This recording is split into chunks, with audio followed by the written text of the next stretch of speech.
নতুন দলের নেতৃত্ব নিতে অন্তর্বর্তী সরকার থেকে বেরিয়ে আসছেন তথ্য ও সম্প্রচার উপদেষ্টা নাহিদ ইসলাম।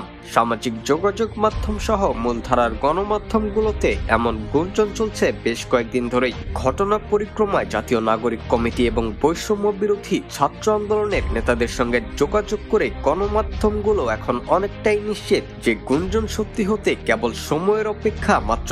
আরও স্পষ্ট করে বললে, আগামী মঙ্গলবারই সরকারের শেষ দিন হতে পারে নাহিদের। পরদিনই তার নেতৃত্বে আত্মপ্রকাশ করতে যাচ্ছে তরুণদের নতুন রাজনৈতিক দল।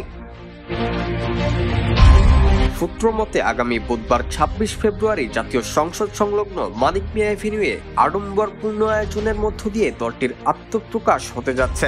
এজন্য এর আগের দিন অন্তর্বর্তী সরকারের উপদেষ্টা পদ থেকে পদত্যাগ করবেন নাহিদ ইসলাম। জাতীয় নাগরিক কমিটির নেতারা বলছেন, মার্চ থেকেই রোজা, তাই ফেব্রুয়ারির মধ্যেই দল আনার সিদ্ধান্ত নিয়েছেন তারা। আত্মপ্রকাশ অনুষ্ঠানে ১ লাখ লোকের সমাগম ঘটাতে চান তারা। সে লক্ষ্যে অবিরাম কাজ করে যাচ্ছেন নেতাকর্মীরা।